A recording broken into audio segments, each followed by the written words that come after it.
제가 말씀을 봉독하겠습니다. 말씀 봉독 끝나면 아멘으로 화답하고 자리에 앉기를 바랍니다. 헤롯 왕 때에 예수께서 유대 베들레헴에서 나심에 동방으로부터 박사들이 예루살렘에 이르러 말하되 유대인의 왕으로 나신 이가 어디 계시냐?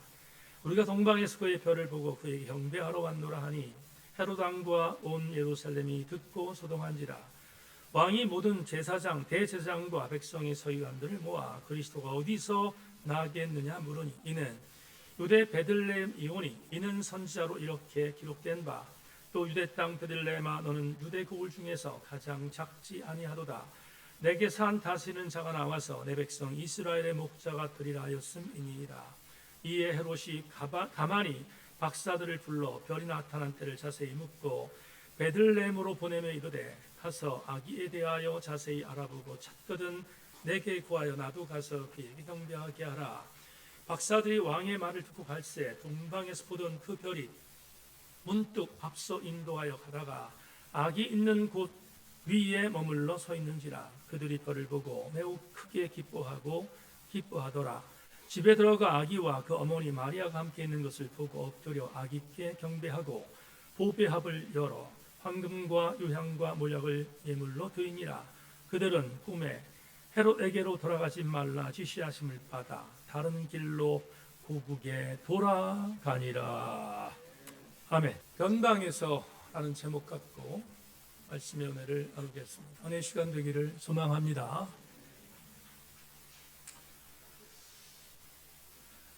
지난 주일로 기억하는데 연말이 되면 각 공영방송에서 무슨 대상 프로그램을 하지 않습니까? 지난주에 SBS 텔레비전에서 2024년 연기대상을 발표하는 시간이 있었던 것 같습니다. 그런데 그 드라마를 저는 잘 모르긴 합니다만 SBS에서 금년에 굿 파트너라는 드라마를 했습니까? 네. 그 굿 파트너에서 주연으로 열연한 장나라 씨가 연기 대상을 수상했다 하는 그런 소식을 인터넷 뉴스를 통해서 알게 됐습니다.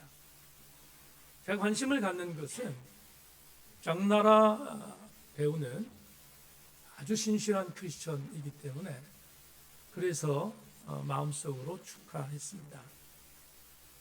그럴 때마다 크리스천 연예인들이 무슨 상을 받으면 수상소감을 하는데 관심이 있어서 유튜브를 찾아 시청했습니다. 그날 연기 대상을 받은 장나라 자매가 제일 먼저 이렇게 고백했습니다. 아무것도 아닌 저를 살리신 하나님 아버지께 모든 영광을 돌립니다. 울면서 고백하는 이 고백이 왜 이렇게 저를 울컥하게 했는지 모릅니다. 신실한 크리스천인 것은 알지만 그녀가 했던 아무것도 아닌 나를 살리신, 여러분 전국의 방송에서 브라운관 앞에 앉아있는 시청자들 앞에서 아무것도 아닌 나를 살리신이라는 고백을 한다는 것은 대한민국에 있는 수많은 목회자들이 설교하는 것보다 더 큰 감동을 주었지 않았을까 하는 생각을 하게 됐습니다. 그녀가 고백했던 것처럼 아무것도 아닌 나를 살리신 하나님 아버지께 영광을 돌립니다라는 이 고백의 감동의 멘트를 듣다가 이 생각이 들었습니다. 장나라 자매가 왜 아무것도 아니겠습니까? 여러분 대한민국 최고의 여배우의 반열에 올랐으니까 연기대상을 탄 거 아니겠습니까? 모든 연기를 하는 배우들, 특별히 여배우들의 로망이 아마 이런 것 아니겠습니까? 그러니까 그 자리에 올라가기 위해서 치열하게 노력하고 그렇게 노력한 끝에 그 자리에 올랐다고 하면 아마도 장나라 자매는 수많은 여배우뿐만 아니라 모든 연기자들에게 선망의 대상이 되는 자리에 오른 것이기에 그녀가 아무것도 아닌 것은 절대로 아닐 것입니다. 그럼에도 불구하고 왜 그녀가 나는 아무것도 아닌 존재라고 고백했을까? 말할 것도 없습니다. 그게 진짜이기 때문에. 신앙인들의 신앙 고백 속에 나는 아무것도 아니라는 고백부터 신앙이 시작되니까. 그러니까 저는 이렇게 해석했습니다. 이 자매가 정말 신실한 그리스도인의 정체성을 갖고 있구나 하는 생각을 하게 된 것입니다. 여러분, 상투적으로 인사하는 것과 진정성 있게 인사하는 것은 우리가 들으면 알잖아요. 그날 장나라 배우는 정말로 자신의 삶의 여정 안에서 간섭하셔서 아무것도 아닌 나를 구원해 주신 그 은혜에 감사하는 마음으로 그렇게 고백한 메시지를 듣다가 대한민국의 한 지역교회를 목회하는 목사로서 얼마나 감사했는지 모릅니다. 예언자 예레미야가 소명을 받습니다. 소명을 받는데 하나님께서 강권하셔서 부르십니다. 예레미야가 내가 부름에 응답합니다, 내가 정말로 예언자가 되겠습니다라고 먼저 나선 게 아니라 하나님이 강권하심으로 급했던 마음에 남유다를 위하여 하나님의 예레미야를 부르시거든요. 그 부르시는 장면이 감동입니다. 예레미야 1장 4절 7절 여러분 자막 보십시오. 여호와의 말씀이 내게 임하니라. 이르시되 내가 너를 모태에 짓기 전에 너를 알았고 내가 배에서 나오기 전에 너를 성별하였고 너를 여러 나라의 선지자로 세웠노라 하시기로 내가 이르되 슬프도소이다. 주 여호와여 보소서 나는 아이라 말할 줄을 알지 못하니이다 하니 여호와께서 내게 이르시되 너는 아이라 말하지 말고 내가 너를 누구에게 보내든지 너는 가며 내가 내게 무엇을 명령하든지 너는 말할지니라. 지금 하나님께서 수많은 사람들이 있었는데 남유다가 패망의 길로 가고 있는 것이 너무 안타까워 예레미야를 불렀습니다. 그리고 예레미야에게 소명을 주셨는데 두려웠던 예레미야가 이렇게 말합니다. 하나님, 저는 아이입니다. 아이라서 말할 줄 모르는데 왜 저를 택하셨습니까? 이렇게 고백하여 그러자 야훼 하나님께서 이렇게 말합니다. 너는 지금부터 아이라고 하지 말아라. 내가 너에게 할 말을 줄 거야 라고 말씀하십니다. 나는 작은 아이인데 왜 나를 택하셨습니까? 라는 주님의 말씀에 반응한 주님이 이렇게 말한 겁니다. 아이 아니다. 너는 앞으로 네가 할 말을 줄 거야. 이렇게 격려하셨어요. 이 구절을 얼마나 많이 읽었는지 모릅니다. 그런데 구절 읽을 때마다 새롭게 다가오는 감동이 있어요. 뭐냐 하면 아이라는 히브리어 나하르는 차준희 교수가 이렇게 해석합니다. 나하르는 나이를 정확하게 한정하기는 어렵지만 보통 소년이나 청년을 가리킨다. 청소년기는 경험이 부족하고 아직은 성숙하지 못한 상태다. 따라서 언변과 설득할 만한 능력이 부족하다. 나하르라고 하는 아이라는 의미의 해석입니다. 그러니까 여러분 미성숙한 청소년기에 말할 줄 모른다는 예레미야의 고백은 진짜일 것입니다. 제가 오는 감동이 있습니다. 주님, 나 나하르입니다 라고 고백한 예레미야를 주님이 격려하십니다. 이렇게 말하는 거예요. 그래, 너 나하르 맞아. 너 나하르라고 네가 말한 그 말 정답이다. 이렇게 말하는 거예요. 여러분, 오늘 성탄절에 본문에 들어가기 전에 우리가 받아야 할 감동이 있는데 놀라운 감동입니다.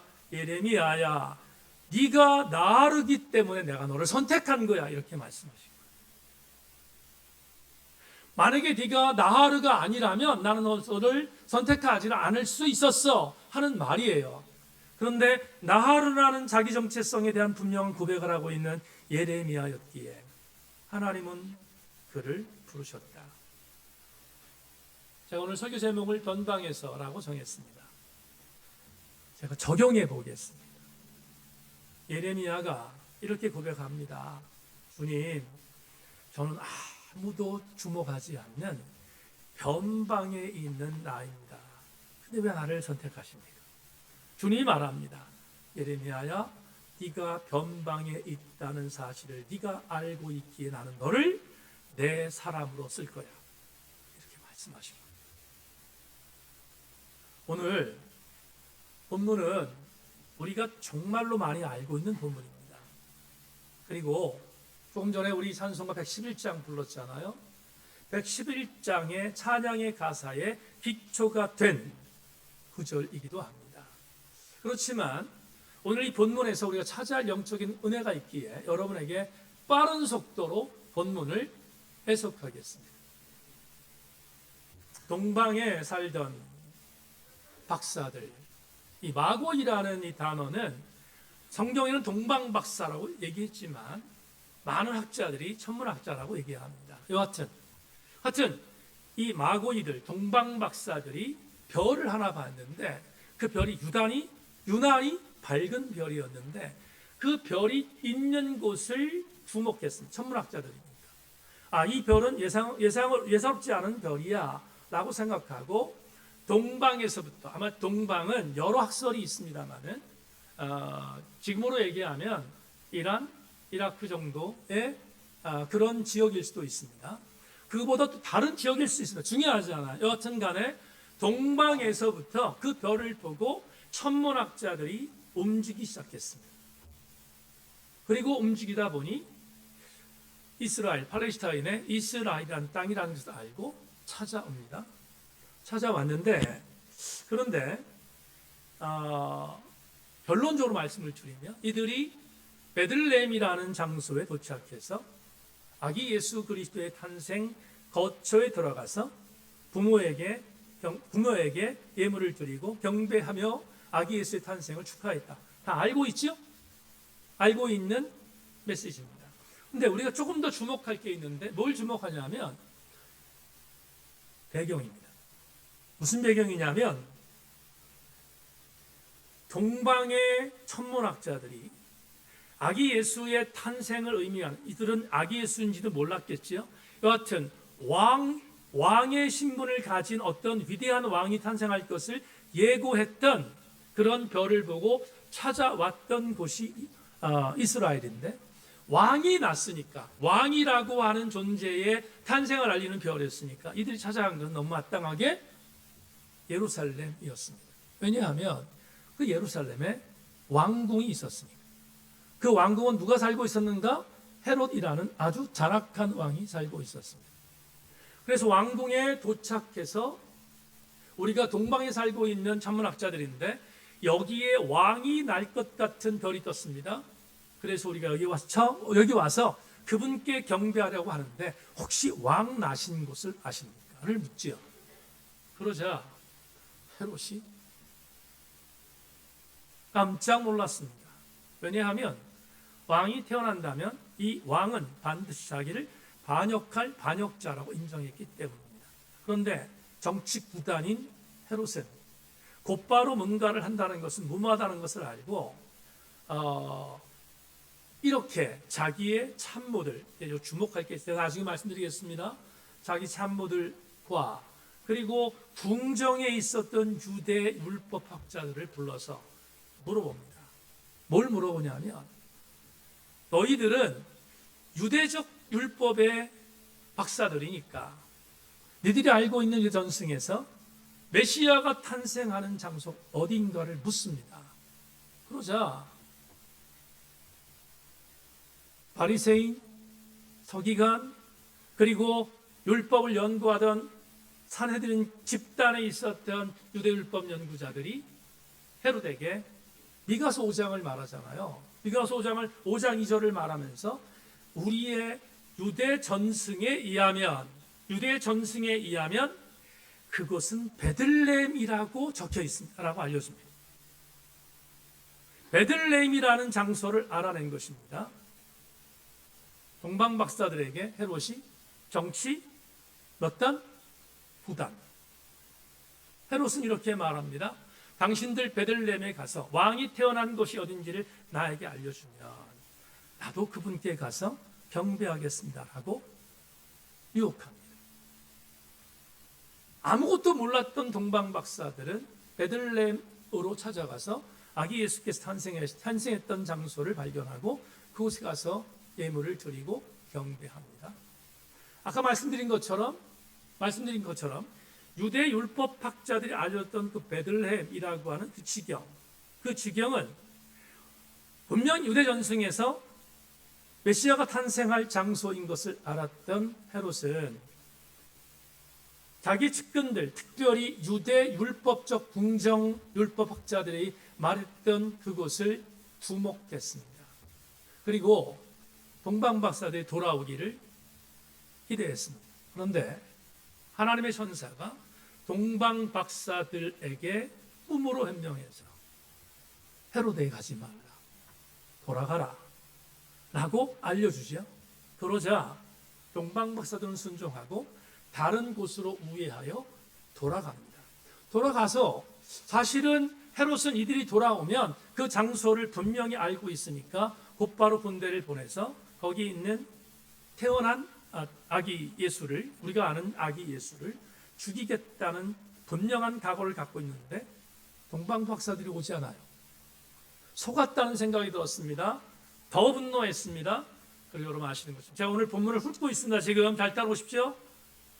정말로 화가 났던 헤롯은 군대를 보내서 베들레헴 지경에 있는 근처에 있는 모든 지역의 2살 바이 아이들 전체를 학살하는, 성경에 기록되어 있는 유학살의 원조를 보여주는 비극이 본문에 있습니다. 여러분, 학자들은 특별히 요세푸스라는 유대 소설가는 이 당시에 베들레헴의 인구 분포도를 보면 아마도 2살 바이 아이들이 얼마나 존재했을까 예상했는데 한 10명 내외 정도였을 것입니다. 인구 분포로 보면 그렇다는 것입니다. 하여튼 간에 2살 밑에 있는 아이들 10명이든 더 많은 인원이 상관없습니다. 모조리 학살당하는 비극을 맛보게 되었습니다. 자, 우리는 이제 여기까지는 너무 잘하는 거니까 여러분 빨리 제가 진행을 했습니다. 오늘 원고에 있는 것을 요약해서 말씀을 드렸는데 이제 우리 질문해야겠습니다. 어떤 질문을 해야 되냐면 이런 질문. 2가지를 여러분과 좀 말씀 나누고 싶은데요. 첫째,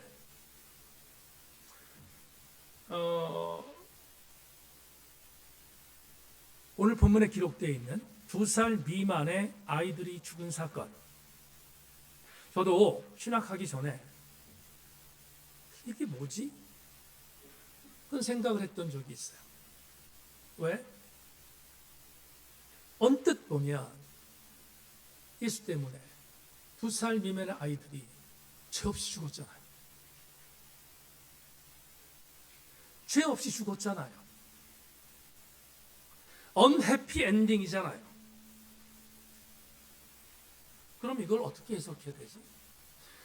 2살 미만의 아이들이 죽은 사건의 장본인이 하나님이 아닌가 하는 생각을 우리는 할 수 있습니다.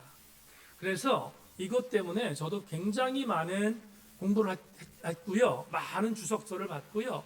그래서 이 부분에 대한 어떤 사전적인 부분에 갖고 있는 선지식이 있어요. 제게 있습니다. 여러 가지로 해석했는데 결국 돌고 돌아서 이 해석에 대한 가장 설득력 있는 방법이 뭔가. 어떤 신학자는 하나님 주권이니까 건드리면 안 돼. 신정론적인 차원이니까 건드리면 안 돼. 이렇게 말한 학자도 있습니다. 근데 그건 저에게는 그렇게 설득력이 없어 보여요. 어떤 게 언해피엔딩에 대한 부분을 성서적으로 해석하는 것이 옳은가. 많은 학자들이 함께 말한 것에 대한 부분들을 여러분 제가 참 많이 의지했던 김기성 목사가 기가 막히게 풀었어요. 똑같은 의미인데 설교자가 푸는 것이 마음에 와닿아서 여러분에게 소개하겠습니다. 마태는 여러분 지금부터 읽는 이 인용문을 들어도 무슨 소리인지 모를 수 있어요. 하지만 제가 풀겠습니다. 잘 듣고 따라와 주시기 바랍니다. 마태는 예레미야의 말을 인용하여 자식을 위하여 애곡하는 라헬의 울음소리와 베들레헴 여인의 울음을 연결시킨다. 이건 역시 예언의 성취인가? 그렇다고 이 무고한 책임은 하나님께 있는 것일까? 이 물음에 답하기 위해서는 예언을 인용하며 사용한 서술어에 주목해야 한다. 15절은 못못함을 이루려 하심이라고 말함으로써 그 일이 하나님의 의지였음을 드러낸 반면 18절은 모모함이 이루어졌느니라 라고 말함으로써 그것이 하나님의 의지와 무관하게 일어난 일임을 암시하고 있다. 세상에는 인간의 이성으로 설명할 수 없는 일들이 존재한다. 그럼 이제 설명하겠습니다. 오늘 우리가 읽었던 본문 중에 15절을 보면 15절에 예레미야 예언서를 보면 라마라고 하는 곳에서 많은 여인들이 울게 될 것이다. 이렇게 예언한 게 있어요. 라마라는 장소에서. 왜 그런가 하면 예레미야는 남유다가 멸망을 했던 때에 예언했던 예언자이기 때문에 앞으로 이스라엘 백성들이 남유다가 바벨론에게 짓밟히고 바벨론의 포로로 끌려가는 일들을 예레미야는 알고 있습니다. 하나님이 알려주셔서 그 비극이 얼마나 큰지를 알고 있어요. 그런데 그렇게 끌려가는 포로들을 바라보면서 남유다가 짓밟히는 것을 보면서 라마라는 장소, 라헬의 무덤이 있는 장소인데요. 이 장소에 모여있는 여인들이 남유다의 멸망을 바라보며 아파하고 울게 될 것이다 라는 그런 메시지가 예레미야서에 있어요. 여기까지만 합시다. 있어요. 있는데 그 예레미야 예언서의 내용이 이렇게 되어 있어요. 오늘 본문에 보면 15절에 이렇게 말합니다. 그 예레미야의 라마의 여인들의 애곡의 예언에 대한 부분들이 예수님 탄생을 통하여 이루려 할 것이다 라는 예언이 있어요. 이루려 할 것이다 라는 서술어가 있어요. 이 말은 무슨 얘기냐면 그런 분명한 애곡이 베들레헴에서 있게 될 것이다 라고 예고한 겁니다. 그렇다면 이런 해석이 가능한 거예요. 여러분, 베들레헴에서 여인들이 울 것에 대한 부분의 예언은 성경적인 예언입니다. 그러니까 성경이 분명히 예언을 하고 있다 이 말이에요. 그런데 이 일을 누가 자행했는가? 조금 전에 말씀드렸는데 18절을 보면 무엇 못함이 이루어졌느니라 라고 과거 완료로 쓰고 있어요. 그러면 이 말은 분명히 예언이 있지만 하나님께서 이루신 일이 아니라 그 일을 자행했던 장본이 따로 있다는 것이에요. 그 따로 있다는 그 장본이 누구겠습니까? 헤롯입니다. 그러면 이렇게 해석할 수 있는 겁니다. 하나님의 예언은 있지만 그 예언을 이용하여 실행했던 도구는 헤롯이라고 하는 인간에 의해서 자행됐다. 그러면 하나님의 계획과는 상관없이 인간에 의해서 이 만행이 이루어졌다는 사실을 보고하고 있음을 본문이 우리한테 제시하고 있다 이 말이에요. 여러분, 그러면 이런 도전이 있습니다. 조금 전에 김기성 목사님 얘기했지만 세상에는 인간의 이성으로 설명할 수 있는 일들이 너무 많이 존재합니다. 그건 하나님의 계획과는 다른 겁니다. 다시 한 번만 C.S. 루이스가 이런 말을 했습니다. 하나님이 할 수 없는 것까지 마음대로 할 수 있는 전능하신 분이 아니다. 저는 정말 존중하는 말이거든요. 사랑하는 여러분, 분명한 것은 예레미야 예언의 말씀이 성경에 있지만 그 성경에 대한 부분을 자행한 자는 인간이지 하나님이 아니라는 뜻입니다. 그렇다면 우리는 이런 도전을 받아야 합니다. 적어도 인간에 의해서 자행되었던 학살은 인간이 자행한 몫이기에 하나님의 몫으로 돌리는 것은 그건 굉장히 큰 실수임을 우리에게 알려주고 있습니다. 왜 오늘 제가 이 말씀을 드리는가 하면 이렇게 한번 도전을 드리고 싶어서입니다. 하나님과의 뜻과 상관없이 인간의 방법으로 자행되어지는 수많은 일들이 이 땅에서 일어나고 있다는 것을 전제할 때 적어도 아기 예수 그리스도의 탄생은 하나님의 계획이었지만 하나님의 계획이었던 아기 예수 그리스도의 탄생을 악으로 이용한 인간의 모습은 여전히 자행되고 있음을 우리에게 알려주고 있습니다. 그러면 이런 비극이 왜 일어났는가? 이런 비극이 왜 이 땅에서 지금도 일어나고 있는가? 그건 말할 것도 없습니다. 모든 인간의 욕심은 예루살렘 중심적인 생각을 갖고 있기 때문입니다. 그런데 오늘 2025년 설교를 통하여 우리는 반면교사의 은혜를 받습니다. 모든 인간의 욕심이 예루살렘 중심으로 집중되어 있으면 전쟁은 끝나지 않습니다. 모든 인간의 아집과 이기심과 질투함이 예루살렘 중심에 되어 있으면 인간의 욕심은 계속해서 수많은 사람들을 살상할 것입니다. 지금 우리가 보고 있는 것처럼. 우리는 그리스도인입니다. 그러면 우리는 오늘 베들레헴이라고 하는 이 장소에서 인간의 욕심에 의하여 자행됐던 이 엄청난 비극을 되짚어 보며 우리 그리스도인들이 받아야 할 은혜가 있습니다. 여러분, 왜 예수께서 예루살렘이라는 왕궁에서 탄생하지 않고 베들레헴에서 탄생했을까? 이유가 뭘까? 모든 이 땅에 있는 사람들에게 나는 변방으로 왔던 섬기러 온 종이라는 사실을 우리에게 알려주기 위해서입니다. 그러면 변방에서 예수께서 태어났다는 사실에 대한 부분이 오늘 2024년 성탄절에 우리에게 가슴에 새길 은혜가 됩니다. 교우 여러분, 누구도 주목하지 않는 변방에서 예수께서 탄생하셨다면 우리도 마땅히 변방을 주목해야 되지 않겠습니까? 자막 보겠습니다. 오늘 레마의 자막, 아기 예수께서는 예루살렘 궁정에서 태어나지 않고 변방에서 태어나셨습니다. 교우 여러분, 변방을 주목하는 그리스도인 되기를 주의 이름으로 소망합니다. 제가 두 가지 질문을 드린다고 했습니다. 왜 2살 아이에 대한 죽음에 대한 부분이 있을 수밖에 없었는가가 첫 번째 질문이라면, 두 번째, 오늘 우리에게 또 하나 중요한 의미의 질문을 던집니다. 헤롯은 동방 박사들이 와서 질문을 던졌습니다. 왕이 나신 곳을 아십니까? 그러자 헤롯이 자기의 궁정에서 녹을 먹고 있었던 돈 받는 종교인들에게 물어봤습니다.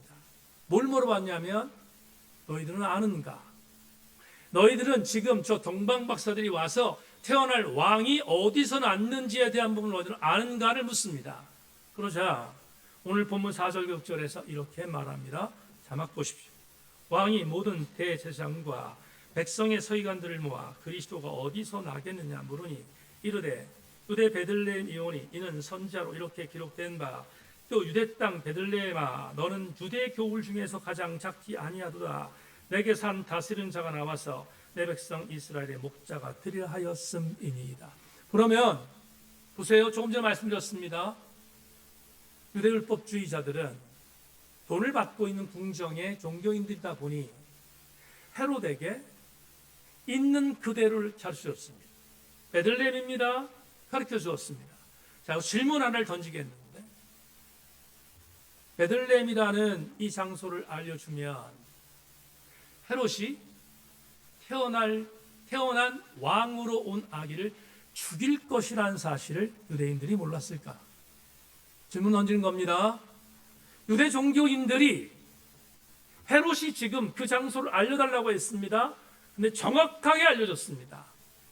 그런데 알려주는 그 결과 헤롯은 태어날 아기를 죽인다는 사실을 이들이 몰랐을까? 질문에 답을 한다면 그럴 리 없습니다. 너무 잘 알았습니다. 이렇게 외연을 확장할 수 있습니다. 그들이 왜 태어날 메시아의 장소를 알려주었을까? 돈 받고 있으니까, 욕을 먹으니까, 그러니까 당연히 알려줬다. 여러분, 그렇게 평면적으로 해석하지 말고 우리 신학적으로 한번 얘기합시다. 이들이 왜 알려줬을까? 이런 질문이 가능합니다. 이들은 유대 율법학자들입니다. 유대 전승에 대해서 빠삭합니다. 그리고 태어날 메시아는 이스라엘을 구원할 자인 것도 이 유대 종교인들은 알까요? 모를까요? 알잖아요. 그런데 알았는데 왜 알려줬습니까? 저는 설교 준비하다가 이런 생각이 들었습니다. 알려준 이후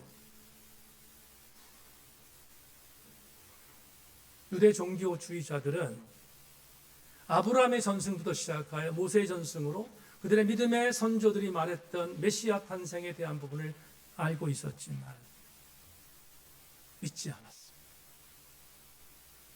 아니, 조금 더 솔직히 메시아가 오는 것이 불편했어요. 메시아가 와서 메시아 역할을 감당하면 유대 종교 기득권주의자들의 설 자리는 없어집니다. 그래서 그들은 정말로 유대의 율법에 기록되어 있는 메시아가 오실 것이라는 사실을 너무 잘 알았지만 오지 않기를 바랬든지 아니면 믿지 않았든지 둘 중에 하나예요. 여러분, 내년도에 4분기에 책 여행을 떠날 때 4분기가 3분기 제가 지금 사무총에 정리해놨는데 4분기 3분기인지 모르겠지만 그때 함께 나눌 독서반 텍스트를 그 유명한 도스토옙스키의 까라모조프 형제가라는 책을 선택했습니다. 다 합치면 약 1800페이지입니다. 저는 우리 교회 독서반원들이 그 정도는 잘할 줄로 믿고, 근데 소설이라서 너무 재밌습니다. 근데 1권에 보면 정말로 엄청난 담론이 하나 있습니다. 제가 소개하겠는데, 여러분, 도스토옙스키가 거기 등장인물들을 통해서 알료샤라고 하는 그런 신실한 예수를 믿는 사람과 그 영이었던 이반이라는 무신론자가 있는데 이 둘이 논쟁하는 장면을 1권의 마지막 부분에 이야기합니다. 그런데 거기 등장인물 중에 한 명이 노인인데 노인이 예수님을 상징합니다. 예수님을 상징하는데 이반이라는 무신론자 이반은 대신문관의 역할을 합니다. 그리고 죄인은 누구냐면 노인인 예수입니다. 잘 따라오십시오. 대신문관인 이반, 무신론자입니다. 그런데 그 무신론자 이반이 신문을 하는데 자기의 동생이었던 알료샤, 신실한 그리스도인이었던 그를 비아냥거리며 신문하는 장면이 나옵니다. 그런데 예수님에게 언도합니다. 죄목, 3가지 유혹을 거절한 것이 죄입니다. 사단이 요구했던 3가지의 죄를 예수님이 거절했잖아요. 이겼잖아요. 그게 죄예요, 죄. 그래서 선고합니다. 예수를 화염불에 처함. 나중에 한번 읽어보십시오. 그때 화염불에 처한 그 내용 이렇게 기록되어 있습니다. 내일이면 너는 내가 손끝을 까딱하게 무섭게 내가 우리를 방해하러 왔다는 이유로 너를 태워버릴 저 장작불에 뜨거운 석탄을 집어넣기 위해 달려온 온순한 양떼를 보게 될 것이다. 누구보다도 먼저 우리의 장작불로 태워버릴 사람이 있다면 그건 바로 너니까 내일 화형에 처할 것이다. 여러분 왜 무신론자 이반이 노인으로 상징된 예수를 화형불에 처했는가? 이유가 있습니다. 세 가지의 사단의 유혹을 거절했습니다. 근데 거절한 결과가 뭐냐? 우리 인간이 얻을 여러 가지의 유익을 빼앗겼다는 거예요. 세 가지 유혹이 뭐였습니까? 돌을 떡으로 만드는 것, 또 높은 데서 뛰어내리는 것, 그리고 내게 절하는 것. 그러면 거기에 따른 부수적인 요인은 여러분 세상적인 부분에 있어서 이익입니다. 그 세상적인 이익을 네가 굴복했으면 우리들이 얻었을 터인데 네 예수가 그걸 거절했으니까 우리가 이 세속적인 만족을 느끼지 못하며 살고 있어. 그 죄에 대한 결과, 그렇게 죄를 지은 결과 너는 화형불에 처하는 게 마땅해. 이렇게 해석합니다. 놀라운 반전이죠? 놀라운 반전입니다. 제가 주목하는 것은 그게 아닙니다. 이반에 대한 부분입니다. 이반은 맨 처음부터 무신론자가 아니었습니다. 이반이 지금은 예수를 화형불에 처하는 그런 존재로 완전히 타락한 존재로 변했지만 이반이 먼저 내가 어떤 마음을 갖고 있었는지 자기 동생 알류샤에게 이렇게 말합니다. 나도 한때 광야에 있었고 메뚜기와 풀뿌리로 연명했으며 나도 내가 축복해 주었던 그 자유를 나도 축복했고 술을 채우고 싶은 열망을 품고 너의 선택받은 자 강한 척하고 강한 자들의 대열에 합류할 준비가 되어 있었지. 풀겠습니다. 나도 옛날에 세례 요한처럼 살았다는 것입니다. 나도 옛날에 세례 요한이 걸었던 그런 신앙적인 길을 걸었다는 겁니다. 그런데 이반은 나는 지금 바뀌었어. 나는 지금 예수를 경멸하는 존재로 바뀌었어. 왜냐하면 나는 예수가 와서 우리에게 주었던 모든 것들이 불편하다는 사실을 알았지. 그래서 나는 변했어. 여러분, 소름 끼치는 장면입니다. 왜 제가 여러분에게 이 말씀을 오늘 설교의 마지막으로 드리는가? 이유가 있습니다. 오늘 2024년 성탄절입니다. 이 성탄절 아침에 가만히 보면 대한민국에 있는 수많은 그리스도인이라는 이름을 가진 자들이 이반의 모습으로 살아가고 있지 않습니까? 뭔가를 이야기하면 나 왕년에 신비적인 것도 체험했고 은사도 경험했고 금식도 했고 등등등 수없이 많은 종교적인 부분에 있어서의 일들을 경험했어 라고 말하며 예수 그리스도의 복음의 본질과 예수 그리스도의 복음의 본질을 전하면 귓등에도 듣지 않는 사람들이 한국의 교회에 얼마나 많습니까? 오늘 성탄절에 이미 상투적으로 알고 있는 메시지를 받으면 무슨 의미가 있습니까? 정말 세인교회 성도들에게 선포하고 싶은 담임 목사의 메시지가 있습니다. 아까 말씀드렸습니다.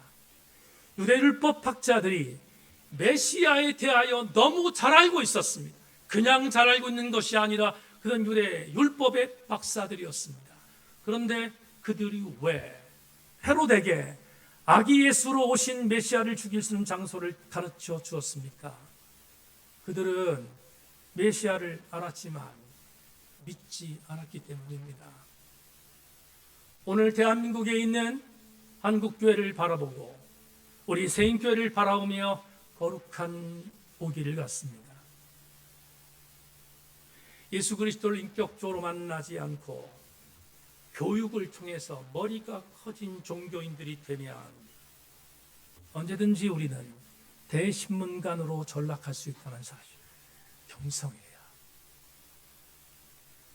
메시아에 대한 신앙적 대망이 아니라 굳어진 학습된 어떤 모습으로 껍데기가 자꾸만 껍데기가 부풀려지면 우리는 언제든지 궁정의 녹을 먹고 있었던 오늘 본문에서 헤롯에게 아기 예수 그리스도께서 탄생할 장소를 알려준 타락한 종교인이 될 수 있다는 사실을 명심해야 합니다.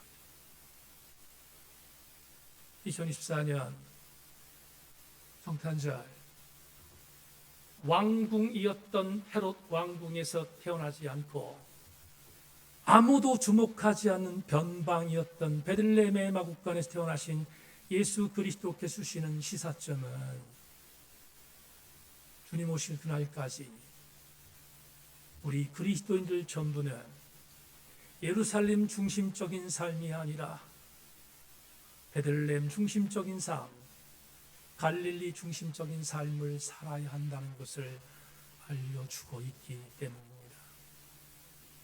교우들이여, 루마니아가 공산치하에 있을 때 그 공산치하에서 끝까지 신앙을 지켰던 리처드 반 브런트라는 목사님이 남긴 촌철살인이 있습니다. 그 촌철살인의 한 문장은 오늘도 살아서 꿈틀거립니다. 반 브런트는 이렇게 말했습니다. 종교 한 근을 요리하기 위해서는 상식 9근을 더해야 한다. 저는 한국 교회가 자꾸만 종교적인 내용을 갖고 뭔가를 추구하려는 아픔을 직시해야 합니다. 우리 세인교회 정말로 필요한 것은 예수 그리스도라는 본질의 상식 한 근입니다. 그게 정말로 우리 교회에 필요합니다.